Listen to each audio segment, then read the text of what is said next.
Saludo en el incomparable nombre del Señor, deseando que todos ustedes estén bien. Esta es nuestra última reunión de las 7 columnas de la Iglesia.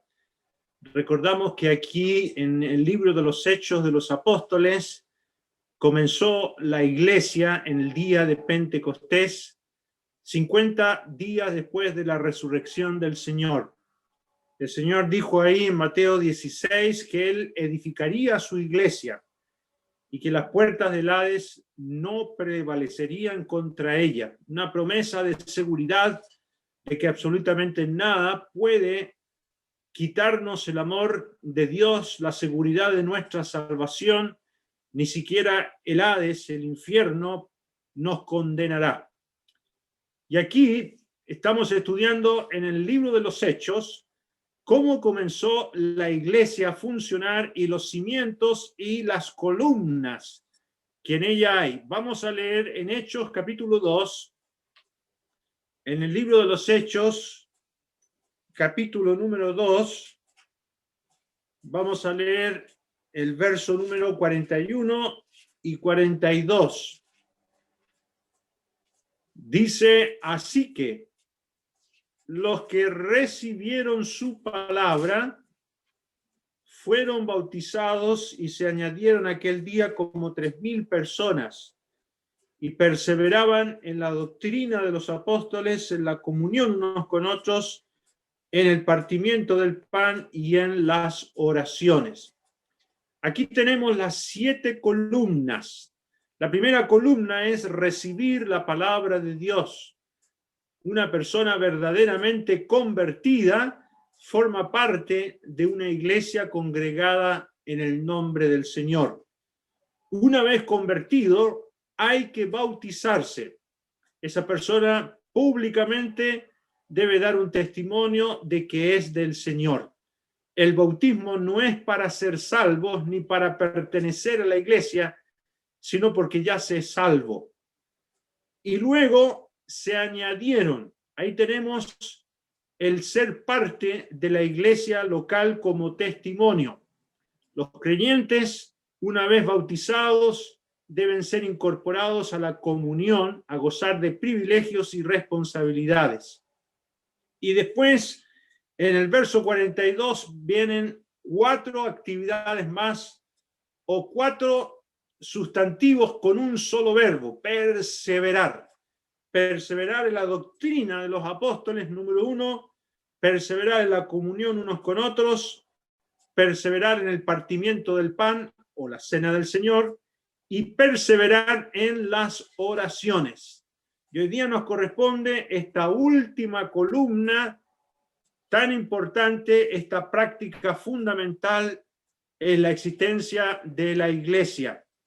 Y es muy interesante que si la cena del Señor o el partimiento del pan, mencionado antes, es el corazón de la asamblea, la reunión de partimiento del pan o la cena del Señor es cuando el Señor ve cómo está el corazón del pueblo de Dios en adoración.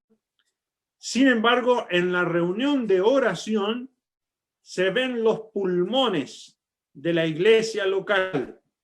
Esta actividad de estar constantemente oxigenados, pidiendo y clamando a Dios, una actividad muy relevante en toda la iglesia al nacer.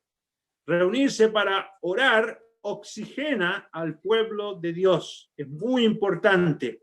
La primera actividad registrada de este pequeño grupo de creyentes en el día de Pentecostés fue precisamente esta. Vamos al capítulo 1, Hechos capítulo 1, nos dice ahí en el verso número 14,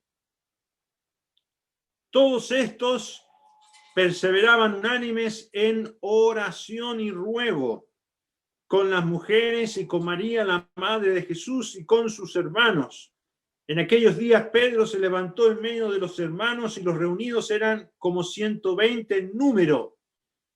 Y dijo, y ahí comienza el discurso de Pedro, habían 120 judíos.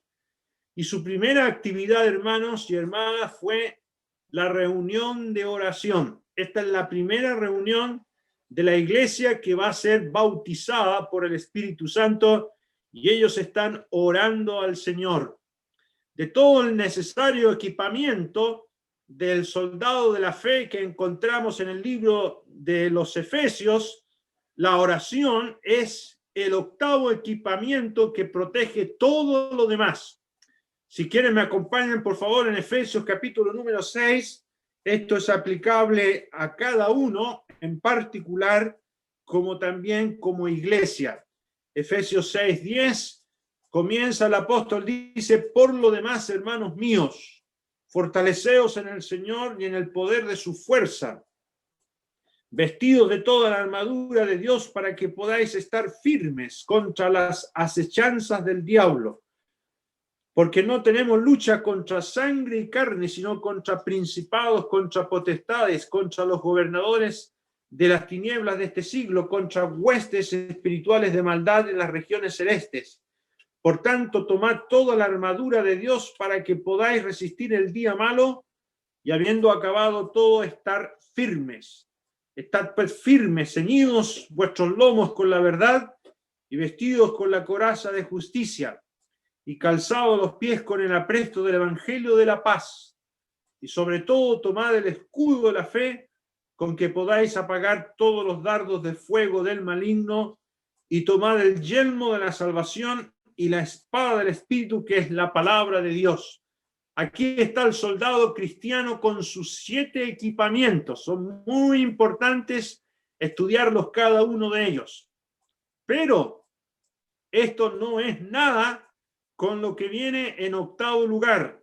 Versículo 18. Orando en todo tiempo con toda oración y súplica en el Espíritu, y velando en ello con toda perseverancia y súplica por todos los santos.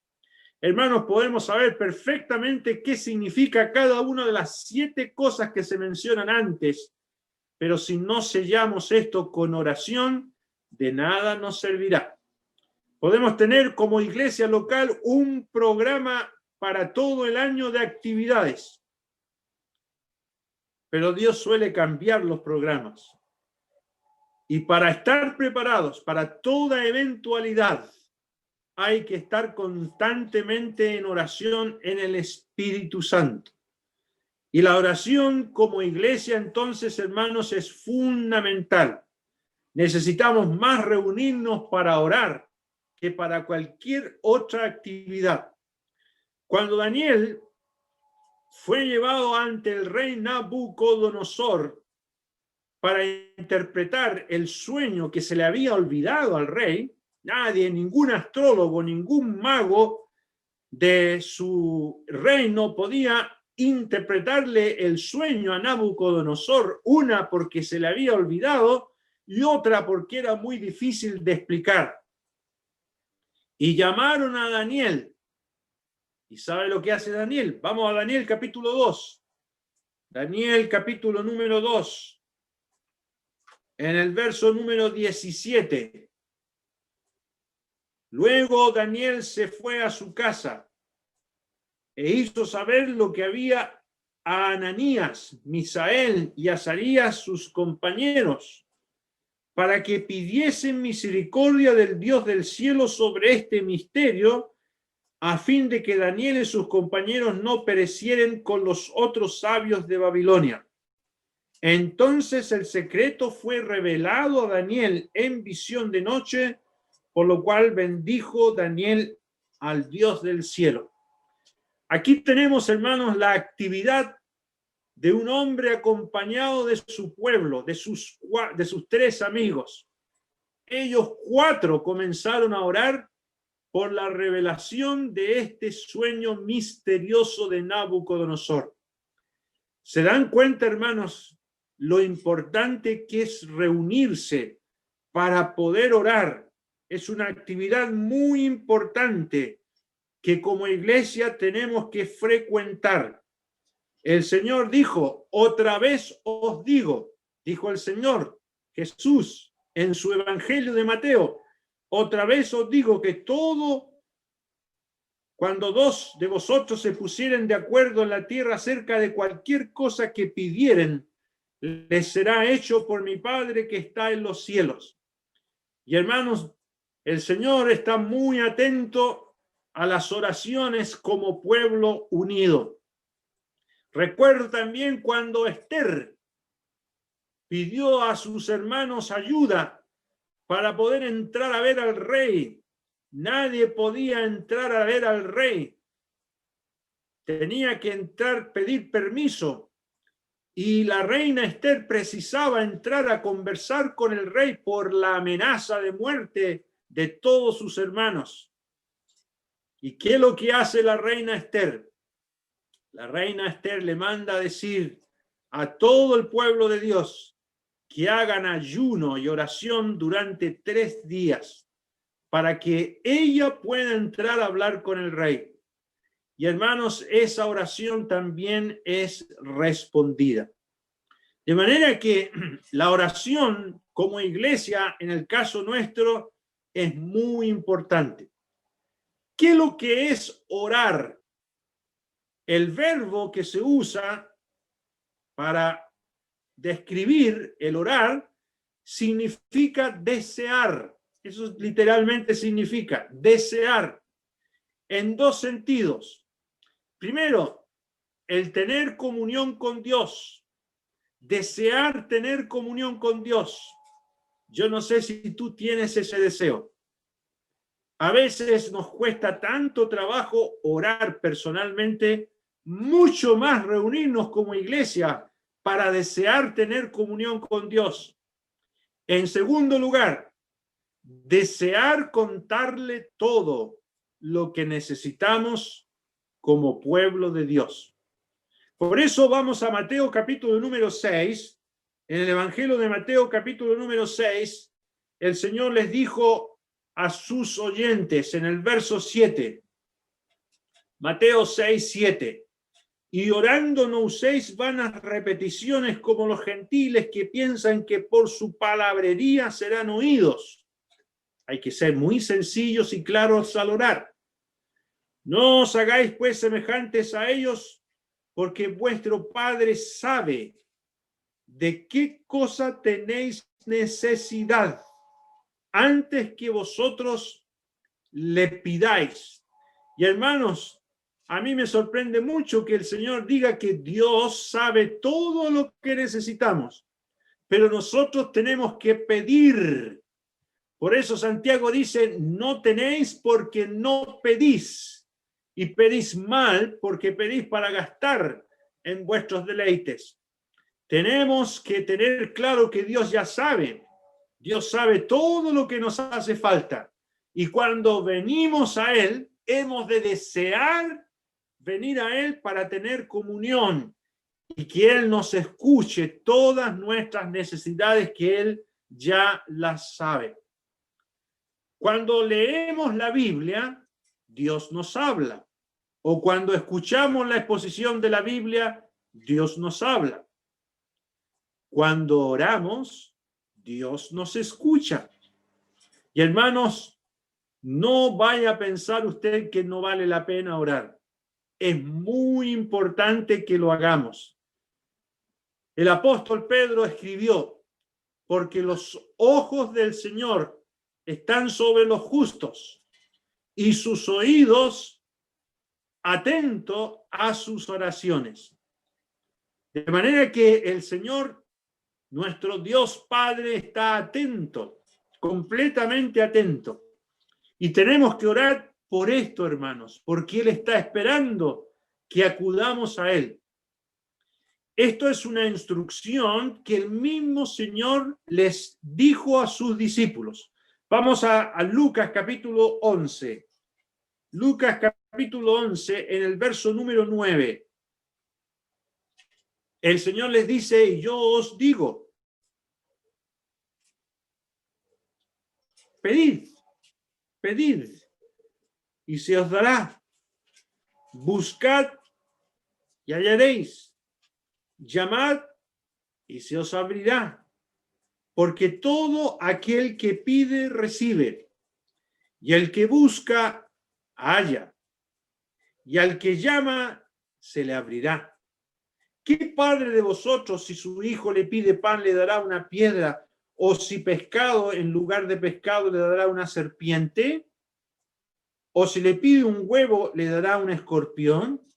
Pues si vosotros, siendo malos, sabéis dar buenas dádivas a vuestros hijos, ¿cuánto más vuestro Padre Celestial dará el Espíritu Santo a los que se lo pidan? Y aquí el Señor está promoviendo la oración en sus discípulos. Pidan, les dice ellos, llamen, clamen. Y también incluye la petición del Espíritu Santo, porque esto está antes de la resurrección del Señor Jesucristo. Recuerden que el Espíritu Santo vino en el día de Pentecostés. Esta oración era antes de eso. Hoy día nosotros no podemos pedir que venga el Espíritu Santo porque ya vino para formar la iglesia. Lamentablemente hay algunos evangélicos que andan pidiendo que el Espíritu Santo venga sobre ellos, porque aquí el Señor pidió eso, pero están fuera de contexto. El Espíritu Santo ya vino para bautizar a la iglesia y formarla, de manera que esta oración ya se cumplió. Pero el Señor les está motivando a los discípulos que pidan. Y mire cómo agregó también en el Evangelio de Juan, capítulo 16, el Señor agregó algo más importantísimo para estos discípulos que nunca habían orado al Padre como el Señor lo está enseñando. Juan 16, 24. Hasta ahora, nada habéis pedido en mi nombre. Pedid y recibiréis para que vuestro gozo sea cumplido. Nunca antes ellos, como judíos, habían pedido algo que no sea en el nombre de Jehová. Ahora el Señor les dice, pidan en mi nombre, en el nombre de Jesús. Y esto, hermanos, era nuevo para ellos. Y por eso nosotros, cuando oramos, pedimos todo en el nombre del Señor. Este es un mandamiento, hermanos, la actividad de orar en el nombre del Señor, y debemos hacerlo colectivamente también como iglesia. Veamos en Primera de Timoteo, capítulo número 2. El apóstol Pablo nos dice en su carta a Timoteo, la primera de Timoteo, capítulo 2, versículo número 1. Exhorto ante todo a que se hagan rogativas, ruegos, oraciones, peticiones y acciones de gracias. Mira, aquí hay 4 cosas: ruegos, oraciones, peticiones y acciones de gracia por todos los hombres. Dios quiere esto, que oremos por todos los hombres. Verso 2, por los reyes, por todos los que están en eminencia, para que vivamos quieta y reposadamente en toda piedad y honestidad, porque esto es bueno y agradable delante de Dios nuestro Salvador. Y Dios quiere, hermanos, que en medio de esta pandemia también tengamos cultos de oración. ¿Para qué? Para que vivamos quieta y reposadamente en toda piedad y honestidad. ¿Con qué fin? No que estemos nosotros sin ni un problema, sino para que podamos divulgar la palabra de Dios, para que el evangelio se extienda. Y estas oraciones debemos hacerlas constantemente. Por eso en el verso 8 de aquí mismo el apóstol dice, quiero pues que los hombres oren en todo lugar levantando manos santas sin ira ni contienda. Y aquí esta expresión judía, levantar manos santas, era la actividad muy común en el mundo de la iglesia naciente, porque la mayoría eran judíos y ellos se acostumbraban a levantar las manos. Pero el apóstol dice algo muy importante: manos santas, sin ira ni contienda, sin divisiones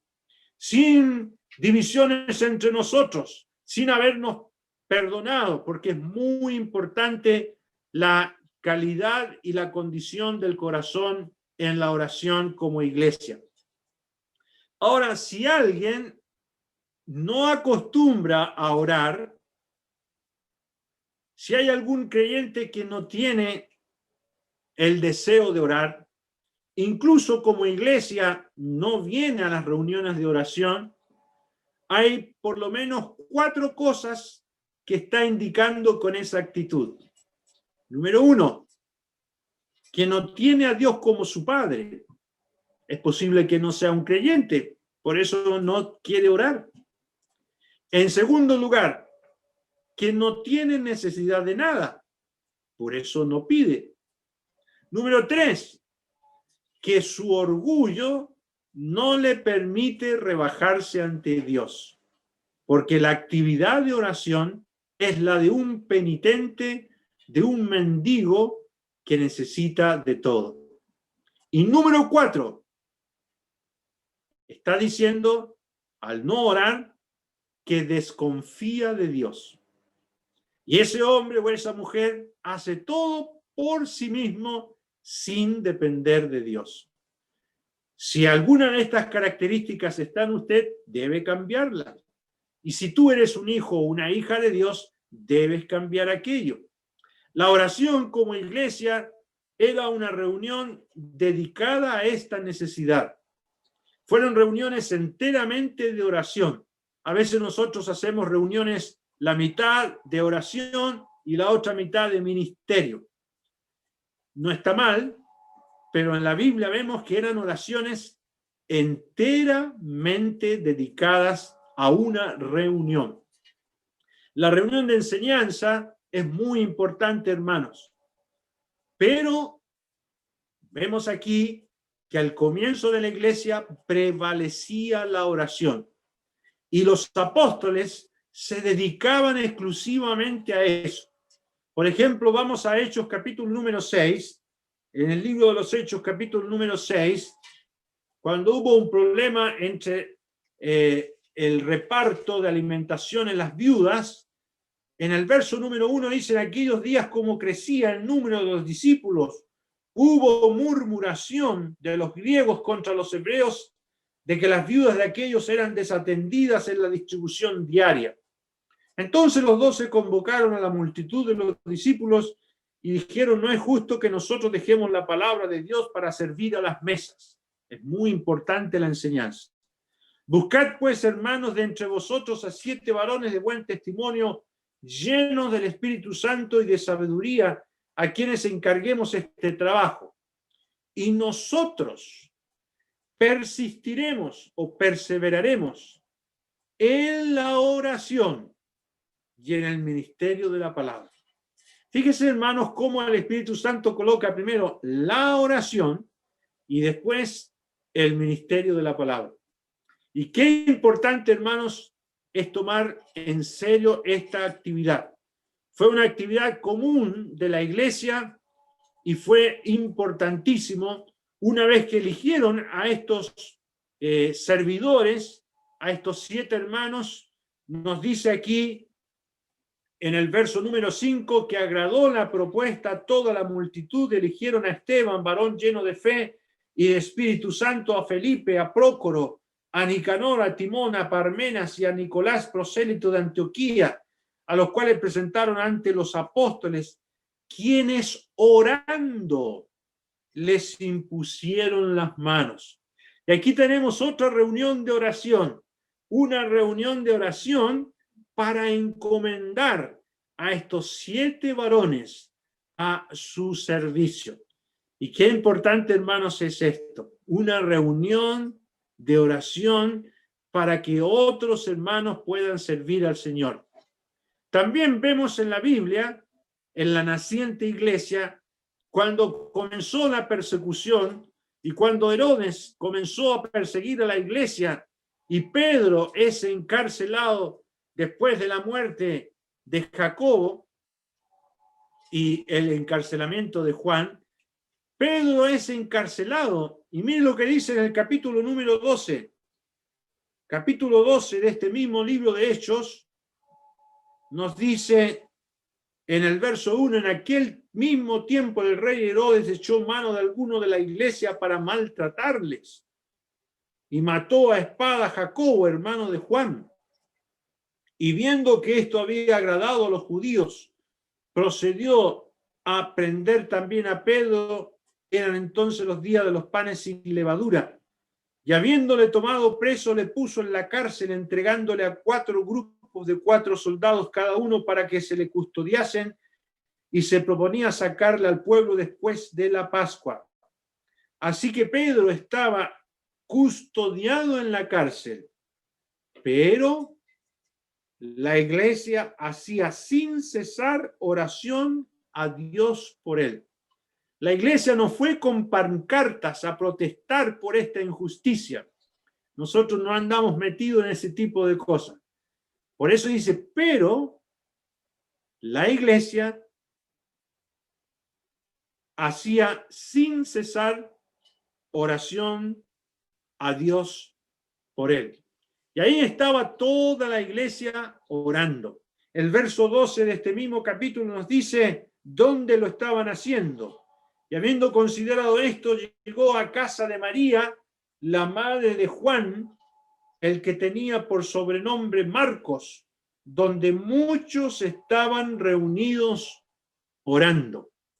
Y qué hermoso, hermanos, es destinar tiempo para orar por distintas circunstancias, sobre todo ahora con esta pandemia.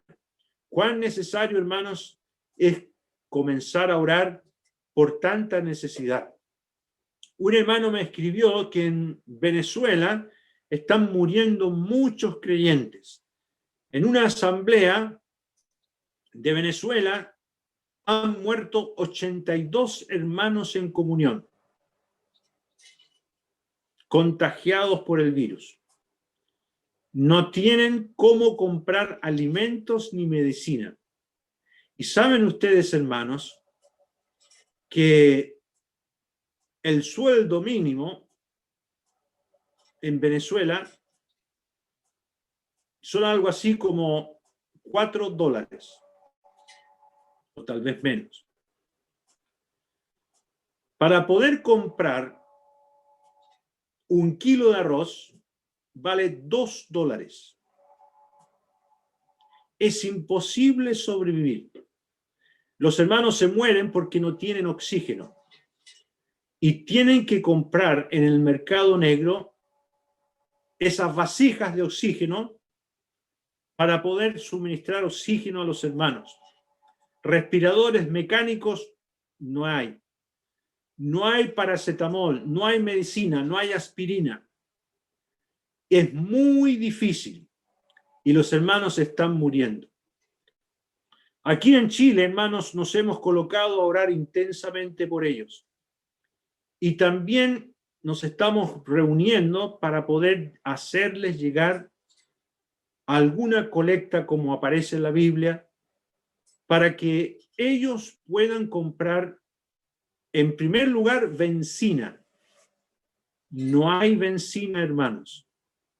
El litro de benzina está a $4. Imagínense usted cómo van a comprar benzina. Hay un querido hermano que es cardiólogo y médico con el cual nos hemos contactado para poder hacerle llegar ayuda monetaria. Y él se va a encargar de poder comprar oxígeno y medicamentos y va a tratar de hacer en los locales especies de hospitales donde poder llevar a los hermanos contagiados y separarlos de sus familias y poder atenderles. De manera que en Venezuela, hermanos, es un desastre lo que está ocurriendo. ¿Y qué tenemos que hacer nosotros? Tenemos que orar, hermanos. Tenemos que juntarnos como nunca a orar por el pueblo de Venezuela y por muchos otros lugares. En Argentina, ustedes bien saben que lo mismo está sucediendo en muchos lugares. Así que, hermanos, necesitamos, como nunca, poder orar y trabajar en este sentido como pueblo de Dios en oración por nuestros hermanos. Vemos también aquí en el libro de los Hechos de los Apóstoles una reunión especial para encomendar a la obra del Señor a 2 siervos Vamos al capítulo 13, el capítulo que viene. En el capítulo 13, versículo número 1.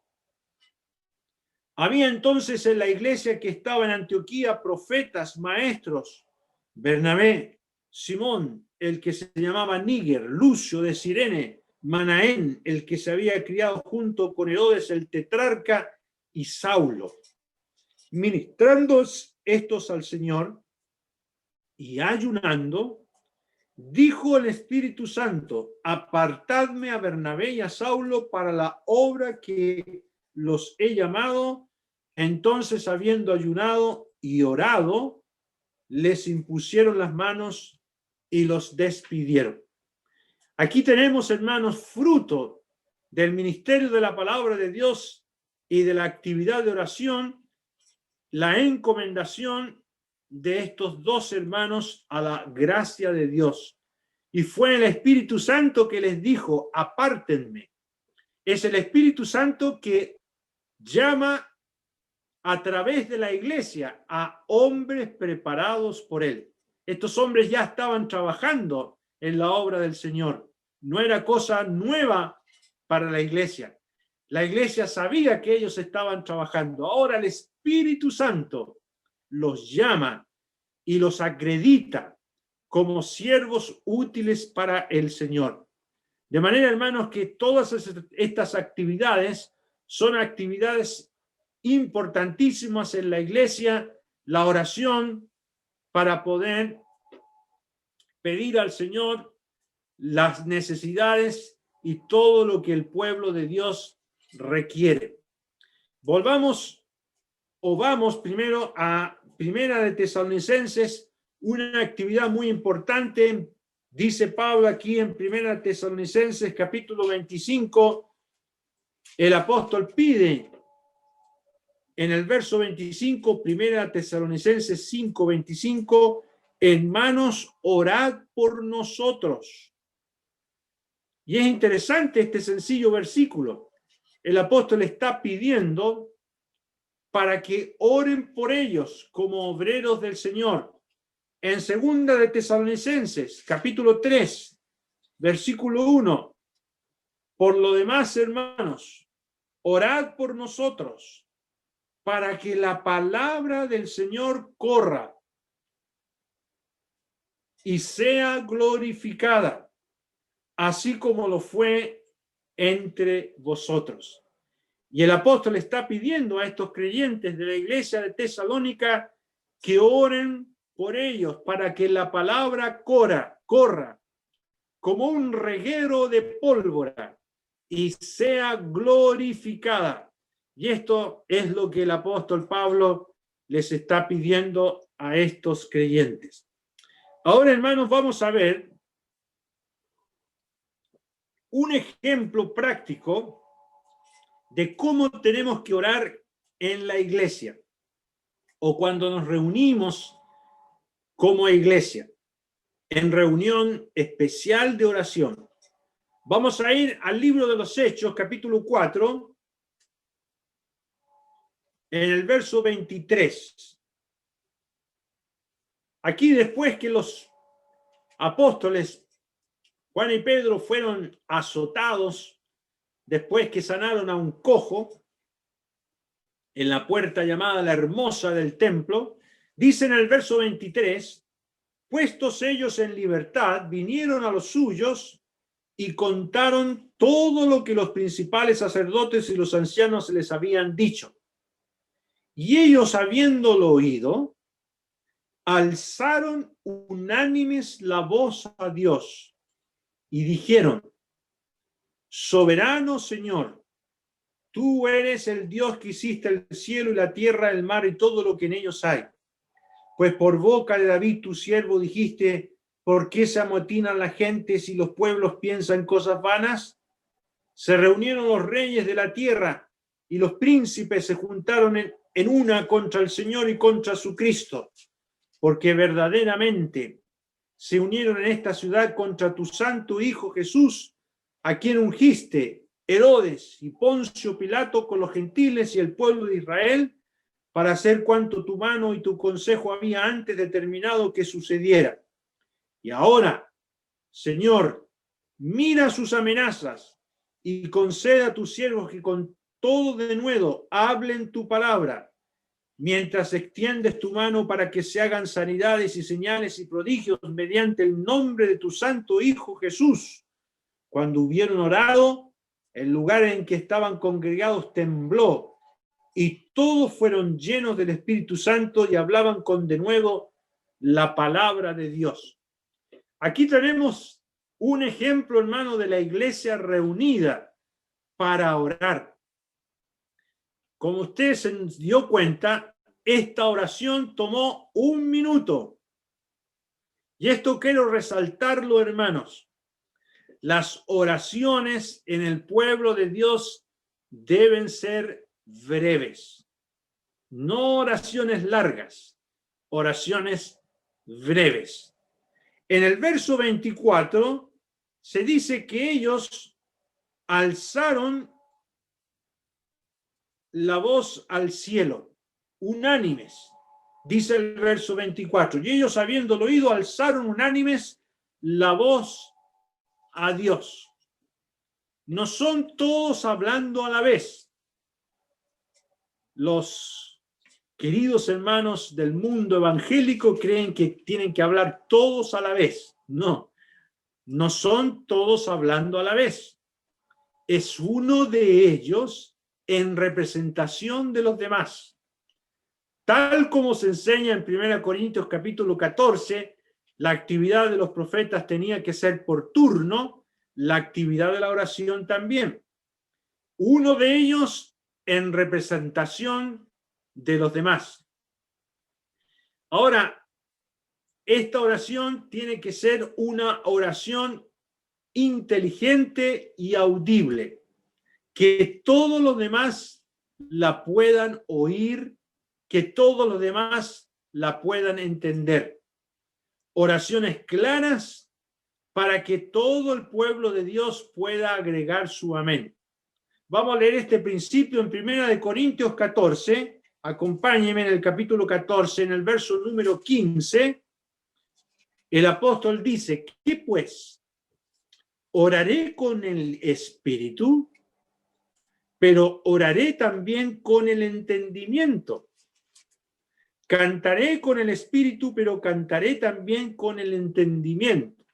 Esta actividad de orar y cantar tienen que ser actividades inteligentes, no emocionales, oraciones claras, audibles, que se entiendan y que se escuchen. Por eso dice el verso 16, porque si bendice solo con el espíritu, el que ocupa un lugar de simple oyente, ¿cómo dirá el amén a tu acción de gracias? Pues no sabe lo que has dicho. Y a veces, hermanos, cuando estamos orando, no se entiende lo que está diciendo el hermano porque habla muy bajo, o está hablando cosas cabezas de pescado que uno no puede decirle amén porque no hay nada concreto en lo que dice. Para que una oración sea respaldada con el amén, tiene que ser clara, audible y ajustada a la verdad de la Biblia. ¿Ya? Volvamos a Hechos 4 en el verso 24. Ahí en el verso 24 nos dice que ellos dijeron,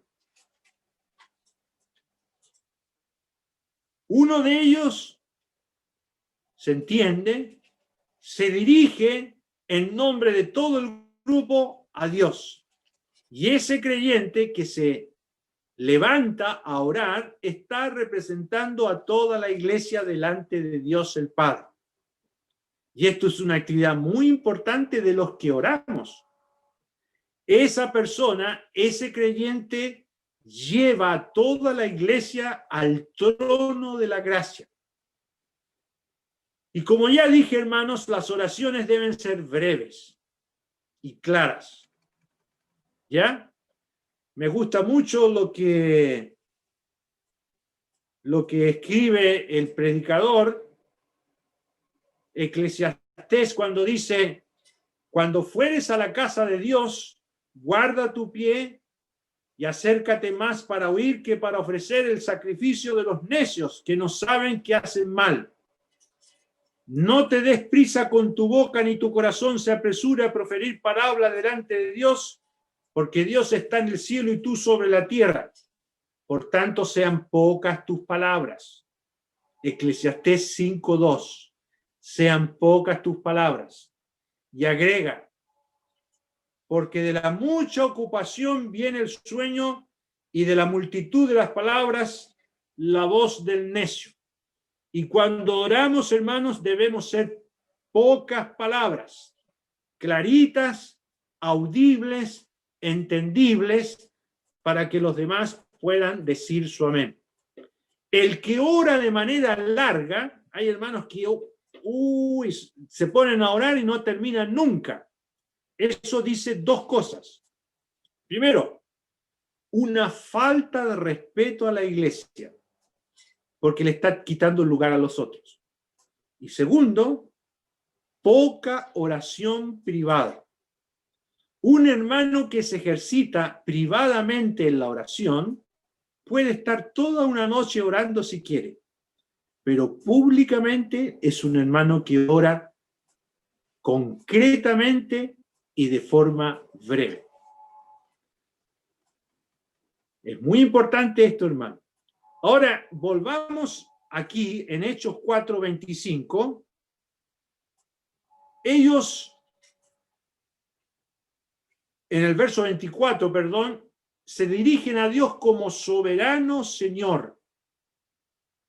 Y esa expresión, hermano, significa que Dios es gobernador absoluto. Ellos están diciéndole al Padre, Señor, tú eres el que manejas todo. Todo está bajo tu control. Incluso, hermanos, esta pandemia no se ha escapado del control de Dios. Y lo que hemos de tener claro, que a quien nos dirigimos es al Padre. Le están diciendo al Padre, soberano Señor. Elevaron su voz unánimes ¿a quién? A Dios. ¿Se fija ahí en el verso 24? Alzaron unánimes la voz a Dios. Cuando oramos, hermanos, no nos dirigimos al Señor Jesús. Nos dirigimos al Padre. Hay hermanos que hacen oraciones equivocadas y enredadas, a las cuales no se le puede agregar el amén, porque se dirigen al Señor Jesús. Eso no está bien. Recuerda lo que dijo el Señor en Juan 16:24. Tenemos que orar en su nombre, pero nos dirigimos al Padre. Y ellos dicen, te damos gracias, Padre, porque moriste en la cruz. Hay hermanos que oran así. Porque derramaste tu sangre en la cruz. Y se están refiriendo al Padre como el que murió en la cruz y derramó su sangre en la cruz. ¿Podemos agregar amén a eso? No podemos agregar un amén.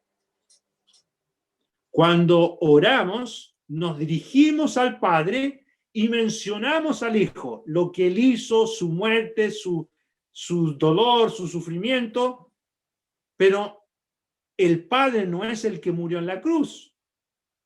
No es el que derramó su sangre en la cruz, es el Hijo. Y nos dirigimos a Él y cerramos la oración en el nombre del Señor Jesús. Ahora, hermanos, esta es un consejo muy práctico aquí. En el verso 25, ellos dicen que por boca de David tu siervo dijiste. Ellos están citando aquí, ¿qué salmo? El Salmo 2, ¿no es cierto?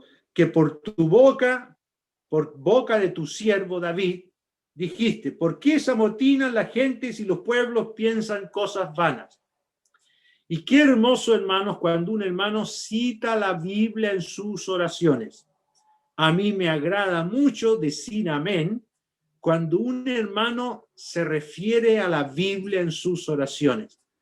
Eso da luz, de que es un hermano que ha estado meditando, que ha estado leyendo la Biblia.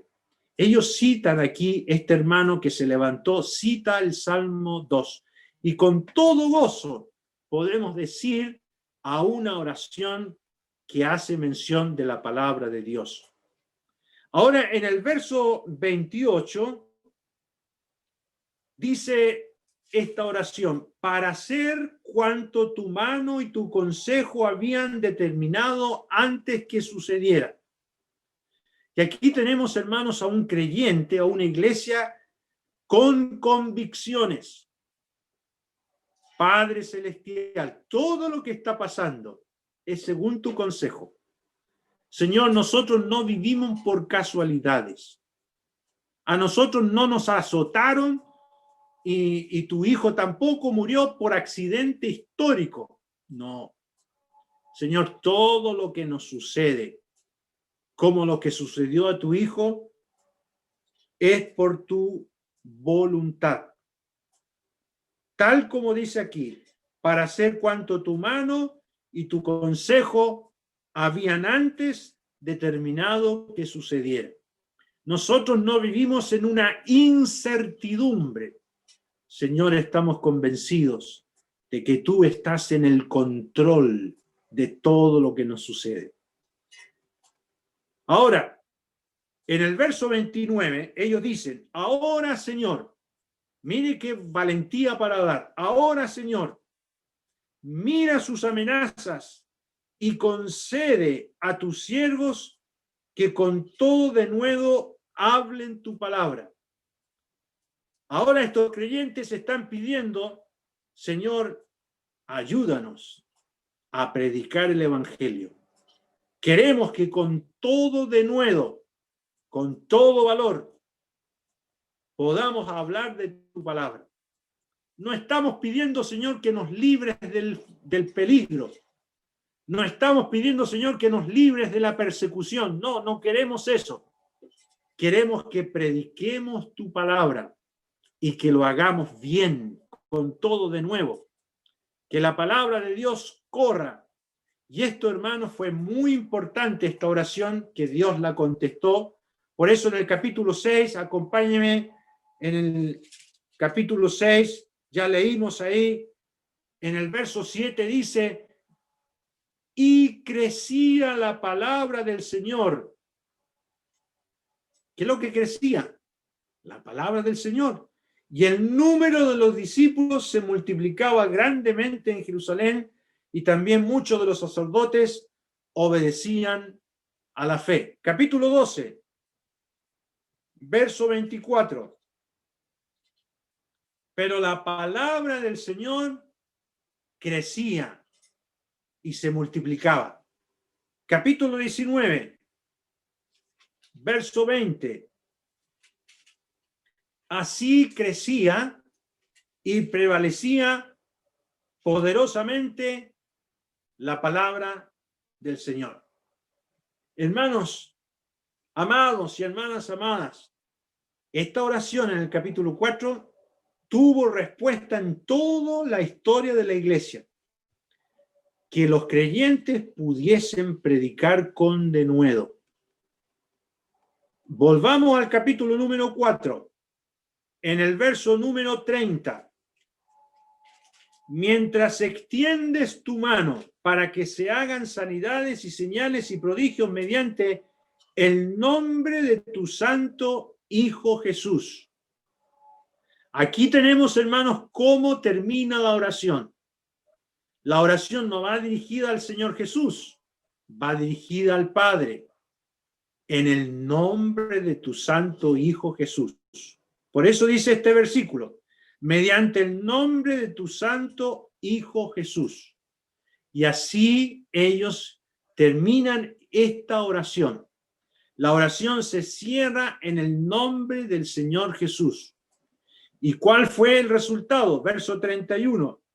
Cuando hubieron orado, el lugar en que estaban congregados tembló, y todos fueron llenos del Espíritu Santo y hablaban con denuedo la palabra de Dios. Y hermanos, no cabe duda que la oración de la iglesia, guiada por el Espíritu Santo, produce gozo y llena al creyente y a la iglesia del Espíritu de Dios. De manera, hermanos, que es muy importante, hermanos, esta séptima columna, la perseverancia en la oración de la iglesia local. Una iglesia que destina tiempo para orar, más que proyectos y panoramas o predicadores importantes. A veces uno dice, ¿a qué predicador vamos a invitar? Antes que todo eso, hermanos, la oración. Debemos caracterizarnos por constantes oraciones, pidiendo al Señor su gracia, que la palabra suya corra, que el pueblo de Dios sea liberado, que los que están enfermos sean asistidos, que los que no tienen que comer les llegue el alimento. Todo esto y mucho más, hermanos, es parte de la oración de la iglesia local. Vamos a orar al Señor. Padre amado, te damos gracias por esta característica de tu pueblo que nacía en ese tiempo, cuando los apóstoles estaban todavía con ellos. Cómo oraban a ti, Padre, dependiendo de ti, a pesar de la persecución y del peligro que tenían ellos de perder su vida, clamaban y clamaban a ti. Gracias, Señor, que tú mostraste evidentemente tu poder a través de las oraciones de ellos. Te damos gracias, nuestro Dios. Ayúdanos a permanecer constantes en oración. Dejamos todo en tu presencia, en el precioso nombre del Señor Jesucristo. Amén. Amén.